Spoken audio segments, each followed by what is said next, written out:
Again, Erev Shabbos, everybody. Welcome to Jerry's Corona Contemplations for Parshat Eikev. This is my Bar Mitzvah Parsha.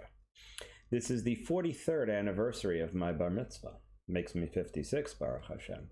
And the Bar Mitzvah Parsha has a lot of good stuff and has to be looked at through the lens of all of Sefer Devarim, which is Moshe's last will and testament to Am Yisrael, his parting words as they are on the river Jordan, and he goes through this very, very long Musar Shmuz, if you will, rebuking them for what they've done wrong and promising them what will be their fate once they get to Eretz Yisrael, cross over the Jordan, and how wonderful things will be. And let us take a look. The Parsha goes through the blessing of the abundance and the goodness that Bnei Yisrael will enjoy when they're in Eretz Yisrael. The Torah tells us, Eretz chita usara v'gefen uteina v'rimon eretz zeit shemen udvash, talking about the Shiva Minim, the plenty. Eretz asher lo b'miskenut tochal balechem. Some of this is from my Bar Mitzvah speech. I actually remember that. Yeah, some of it anyway. You will not have scarcity. Lo techzar kol ba. You won't want for anything. Eretz asher avaneha barzel umehara tachtzov nechoshet. Iron and steel, mining, it's all here. V'achalta v'savata uveirachta et Hashem Elokecha al haaretz hatova asher natan lach. You will eat and you will be satisfied and you will bless Hashem on the land. All of these blessings will be on the land. When we are sovereign on the land and when we live in the land as per Hashem's instructions. Rav Miller Zatzal used to say, life comes with an owner's manual, with an instruction manual. It's called the Torah. For best results, use only as directed. And that's really what this parsha is telling us. You want good, you're going to have plenty of good. Just make sure you follow the instructions. And we have to hearken back to the Heidemarglum again. We're coming out of the period of Tisha B'Av, moving on to the Chagim, but let's not forget about the Heidemarglum, because that was the source of all of our tsuras, all of our trials and tribulations from the beginning over the last 2,000 years. It's all because of the Heidemarglum. Because the Heidemarglum we never really did tshuva for. We never really repented for. As long as the doors to Eretz Yisrael are open, well, they were before Corona. Now they're closed. Hopefully they're going to reopen soon. Supposedly August 16th, the skies will reopen. Let's see how many people get online.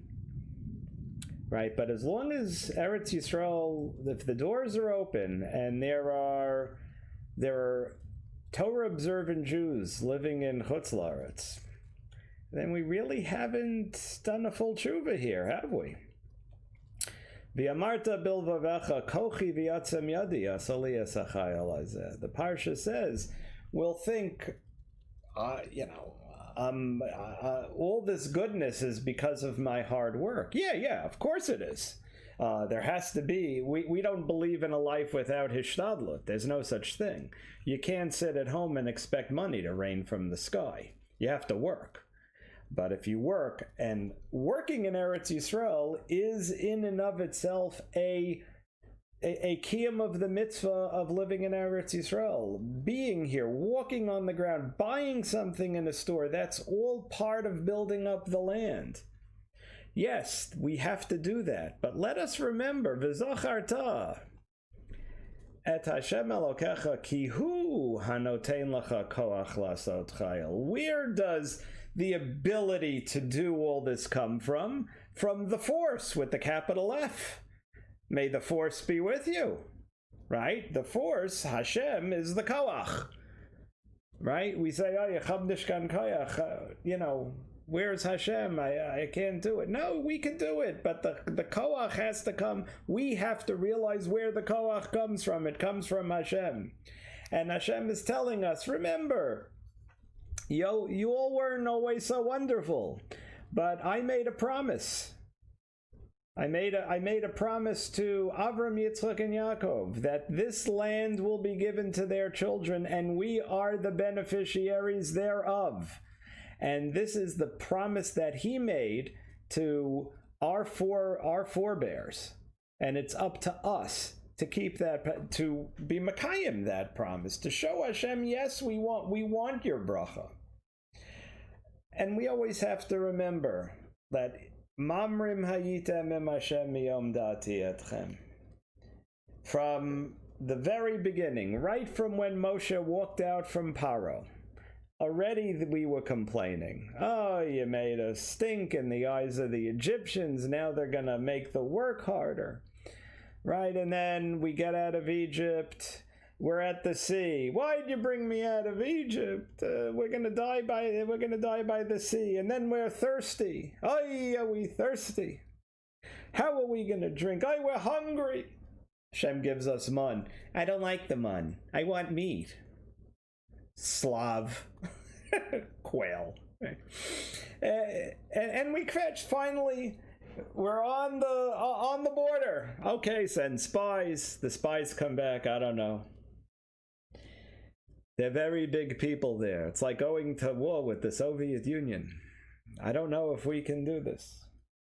So we're wondering, was their motivation really that they were afraid, or they were afraid of having to go build a society? You know, you're in the desert, you have the Ananei Kavod, you don't need to go to Walmart, everything grows with you, you have the food, anything you want. So now they're saying, maybe this land thing, not for us. We'll stay here in the desert. We have like a whole kollel over here.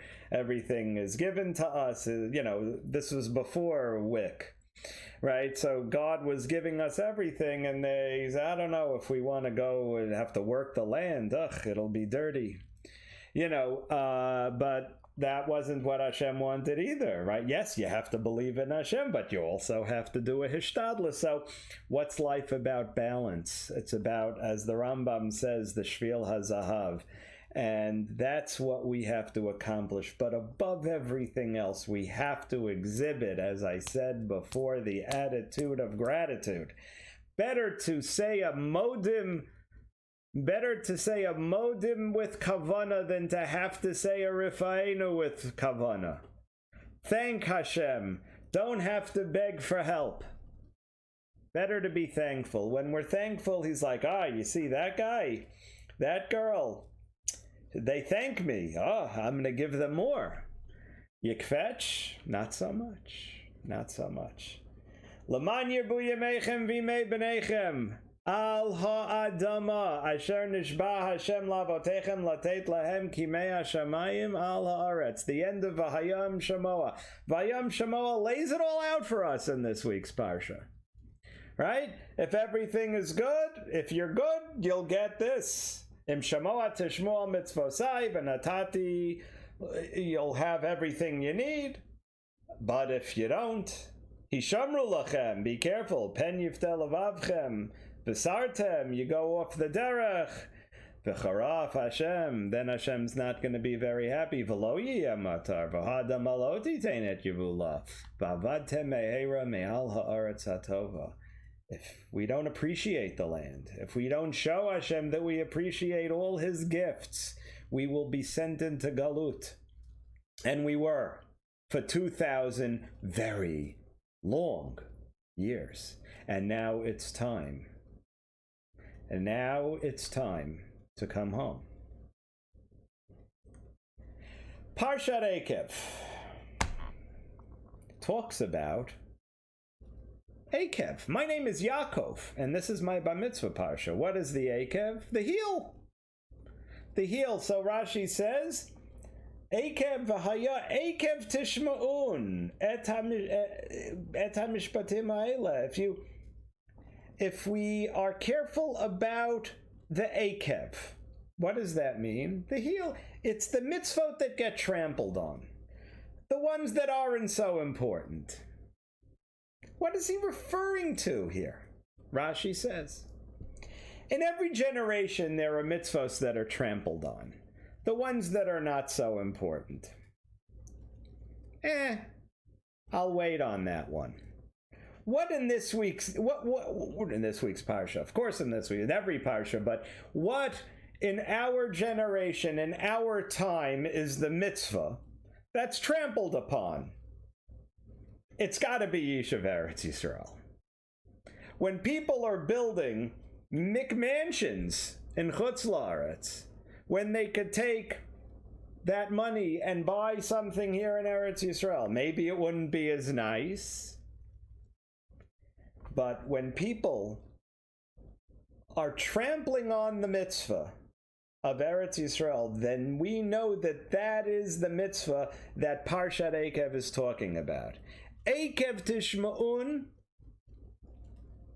the mitzvah that people don't listen to so much. They walk all over it. The Parsha says, Eretz asher einei Hashem Elokecha ba, Meireshit Hashana V'ad Acharit Shana. The land that Hashem, his eyes are on it, from the beginning of the year till the end of the year. Hashem is watching in Eretz Yisrael. There's a joke we always say, living in Eretz Yisrael, people say, oh, say a prayer for me, I say, yeah, it's a local call from here. But it's a joke, but it's not so much, because the Parsha tells us that Hashem is directly involved in the goings on here in Israel. And in Chutz La'aretz this is a little bit of Kabbalah, but he has intermediaries, the Malachim. But in Eretz Yisrael, Hashem, this is the Har HaBayit is the Makom HaShechina. And the Shechina never left. The physical building may not be there, but the Shechina is here with us. And Hashem's watching us. And Hashem is seeing who wants my holy land? Who's coming home?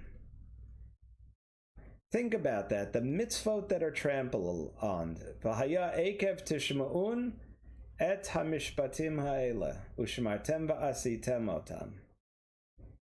The ones that aren't universally kept. The ones that people say, that ones might be a little too tough for me.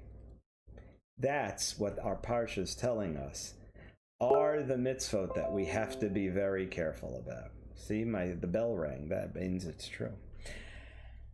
Rabbi Sai, Shabbos Makara Bracha.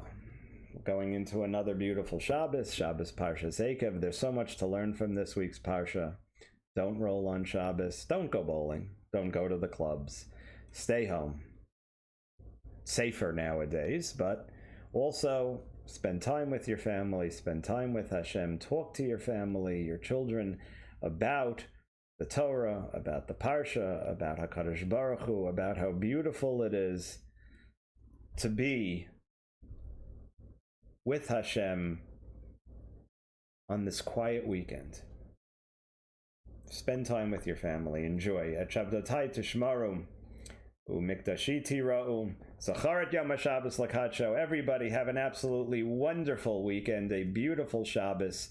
Join us back here next week for Parshas Re'eh. Take care, have a great weekend, and an absolutely beautiful and wonderful Shabbos.